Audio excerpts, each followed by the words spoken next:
The company that put America on wheels just handed the keys to China. Ford, the maker of the Model T, the symbol of Detroit itself, just signed a deal to build Chinese electric SUVs inside one of its own factories. That's not even the craziest part.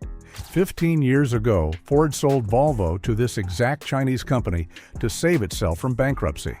Now that same company is buying a piece of Ford's factory, and Ford said yes, because it needs them. The most American car company on earth just admitted it cannot win the electric future alone. So it invited China in. How the most American car company got here. To understand why this deal is such a shock, you have to understand what Ford actually is, because no company on earth is more tangled up with the identity of an entire country. Ford isn't just a car company. Ford is the car company. Henry Ford didn't invent the automobile, but in 1913 he invented the moving assembly line, and that changed the world. He took a machine that only the rich could afford and made it something a factory worker could buy. The Model T put America on wheels. Ford's $5 day created the modern middle class. For over a century, the blue oval has been shorthand for American industry, American muscle, American independence. The F-150 pickup has been the best-selling vehicle in America for more than 4 decades straight. When people picture the American worker, they picture a Ford. And for most of that century, Ford did it alone. That was the whole identity. Detroit built the cars, Detroit set the rules, and the rest of the world followed. Ford survived the Great Depression. It survived world wars. It was the one major American automaker that refused a government bailout in the 2008 financial crisis, while its rivals went bankrupt and took taxpayer money. Ford mortgaged everything it had, including the rights to the blue oval logo itself, and clawed its way through on its own. That pride, that go-it-alone toughness, is the entire brand. So keep that in mind, because it's the key to understanding just how stunning this new announcement really is. Then the ground shifted.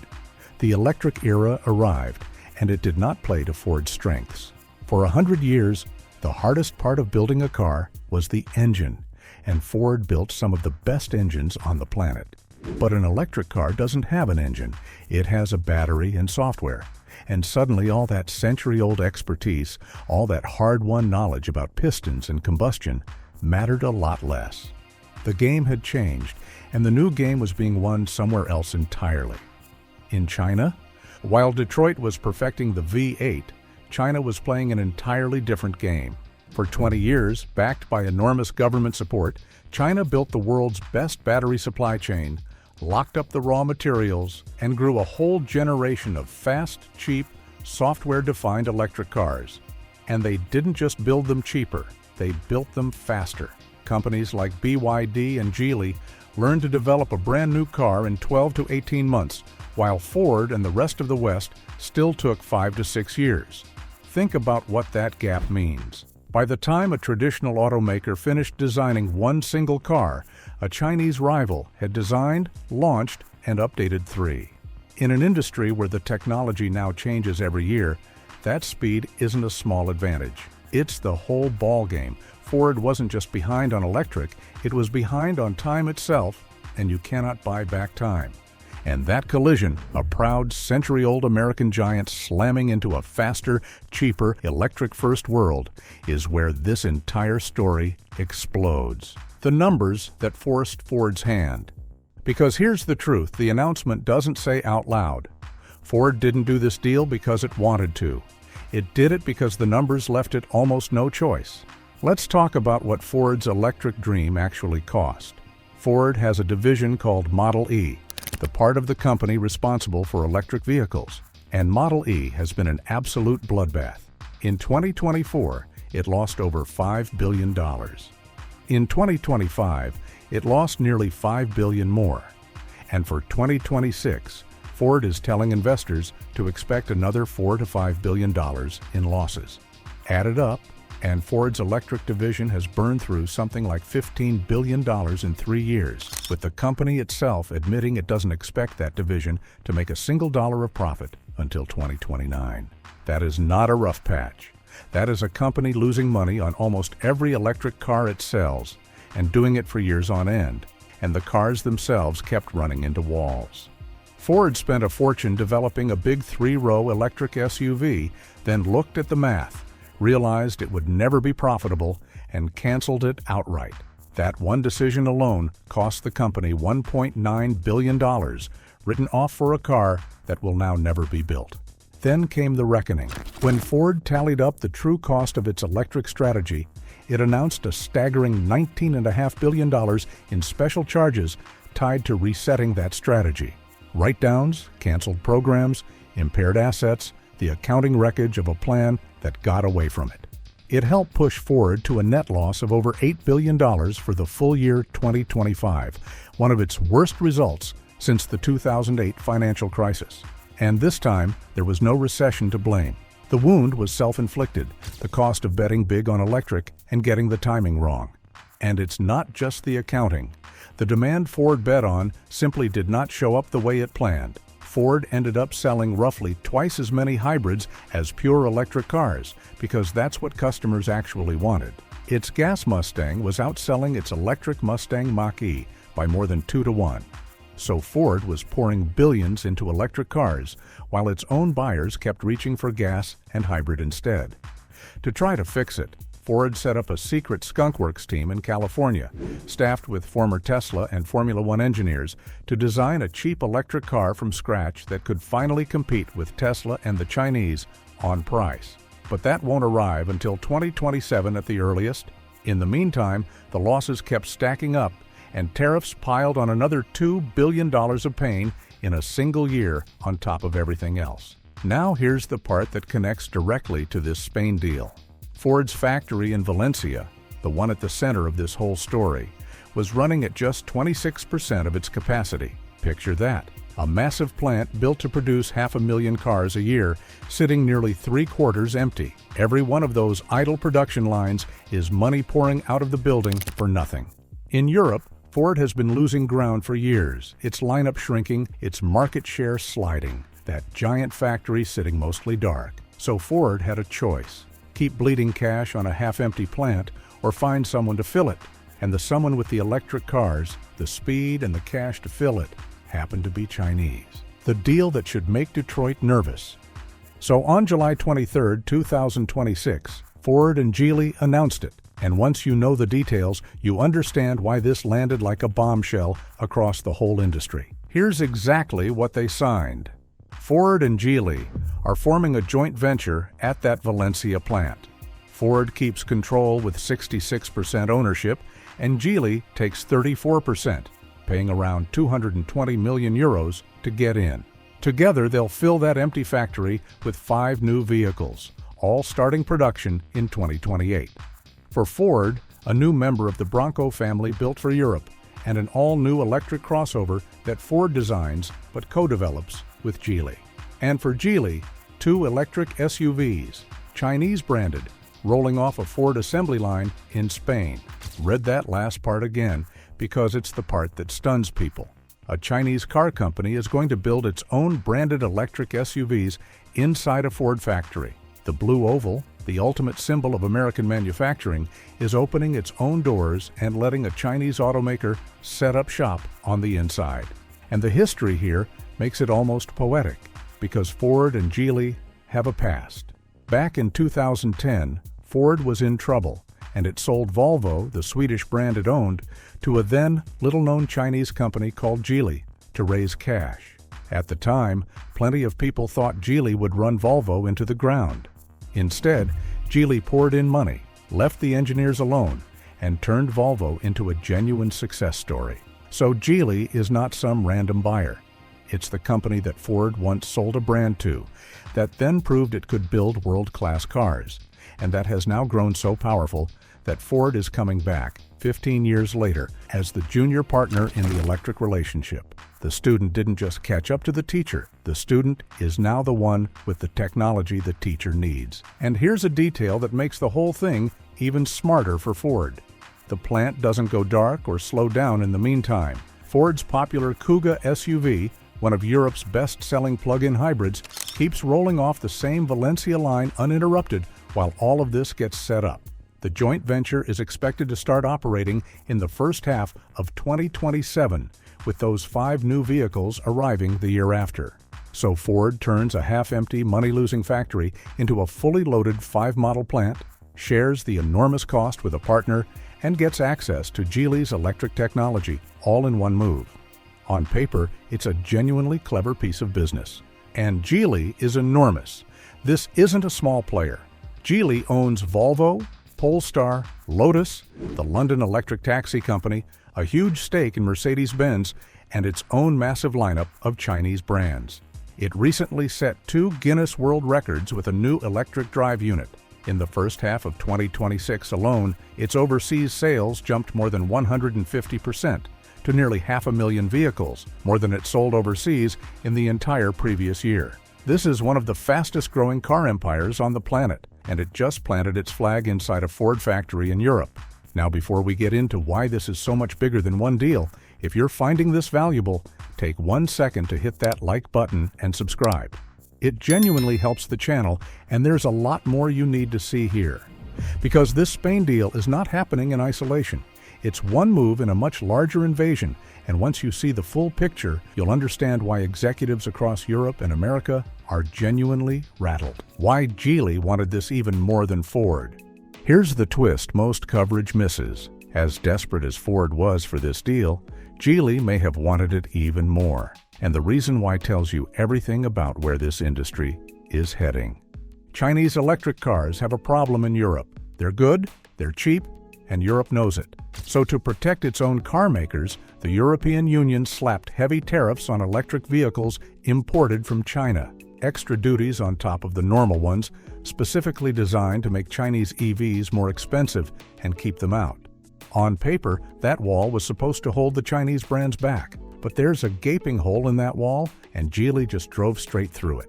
Those tariffs apply to cars imported from China. They do not apply to cars built inside Europe. So if Geely builds its electric SUVs in Spain in a Ford factory on European soil, using European workers, those cars are not imports anymore.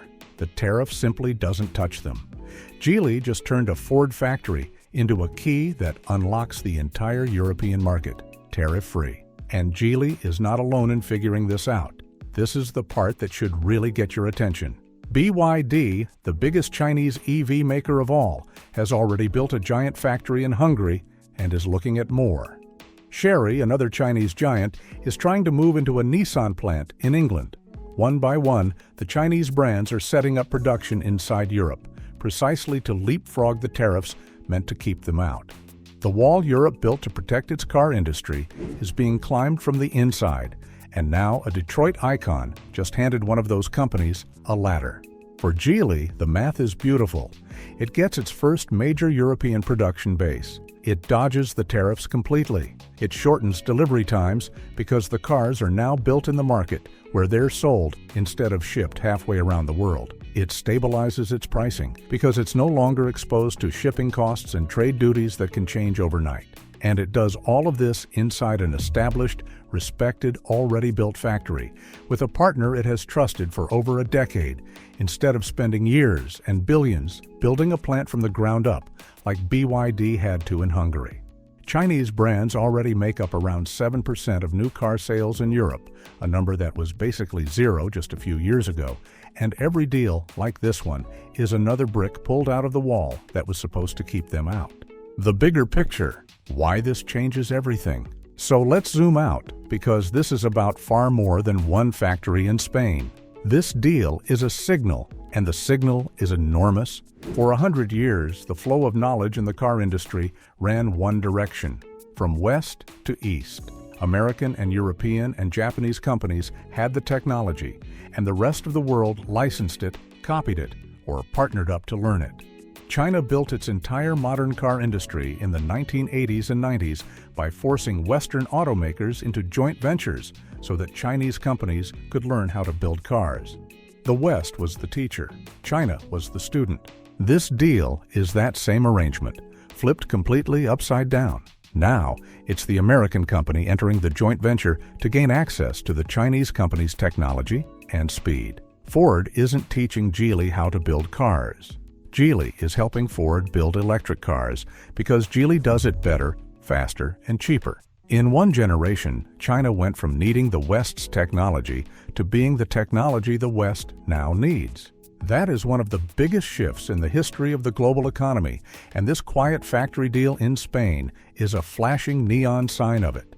And Ford is not the only one being forced into this. Look at the pattern across the entire Western industry. Volkswagen, the giant of Europe, partnered with the Chinese company Xpeng to use its technology. Stellantis, the group behind Jeep and Peugeot, took a stake in another Chinese maker, Leapmotor, to sell its cars. One by one, the proudest names in Western automaking are quietly turning to Chinese companies for the electric technology they couldn't build fast enough themselves. Ford's Spain deal isn't a strange one-off. It's the clearest, boldest example yet of something already sweeping through the whole industry. And Ford is being remarkably open about why. Its executives have basically said the old way of doing everything in-house, slowly, expensively, alone, is finished.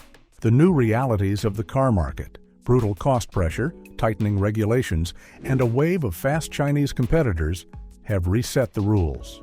Ford says it now has to compete with speed, efficiency, and scale, and if partnering with a Chinese company is what it takes to do that, then that's what it will do. The company that refused a government bailout, that mortgaged its own logo rather than ask for help, is now openly admitting it cannot do this part alone. Now, let's be fair and clear-eyed here, because this channel deals in facts. This does not mean Ford is dying. Far from it. Ford is still massively profitable overall. Its gas trucks and SUVs are selling brilliantly. The Bronco and the Mustang are booming, and in 2026, Ford was actually ranked the #1 mainstream brand in America for new vehicle quality, its best result in over 15 years. Ford is targeting $8 to $10 billion in operating profit this year. This is not a company on its deathbed. This is a very much alive company making a cold, pragmatic decision. It looked at the electric future, saw that it was losing billions trying to go it alone, and decided that swallowing its century of pride was smarter than swallowing another $15 billion in losses. And here's what this means for you, the person who actually buys these cars, because it cuts both ways.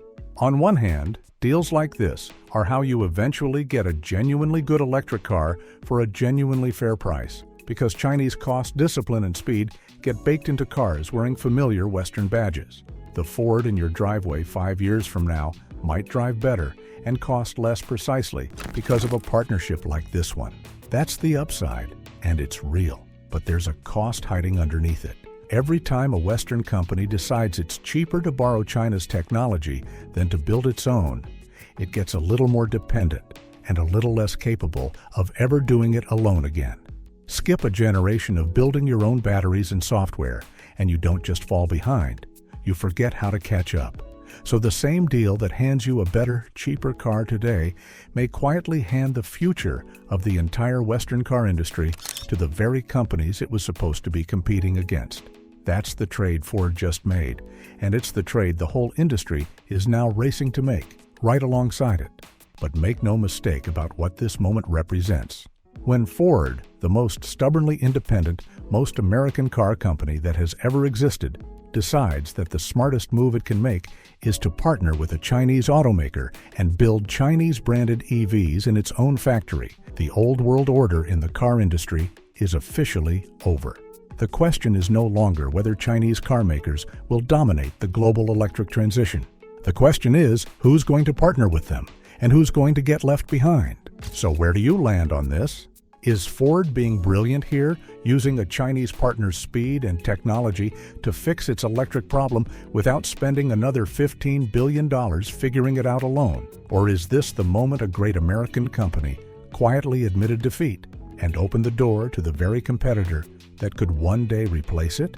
There's a real argument on both sides, and I genuinely want to know what you think. If you're new here, Motors In is where we break down the biggest shifts happening in the global car industry, the deals, the disasters, and the power moves that decide what ends up in your driveway. We don't cheer for one country or one brand. We follow the story wherever it actually leads. Subscribe if that's your kind of thing, tap the bell so you don't miss what's next, and drop your take in the comments, because I read them, and honestly, some of the best videos on this channel started with a single comment from one of you. Thanks for watching, and I'll see you in the next one.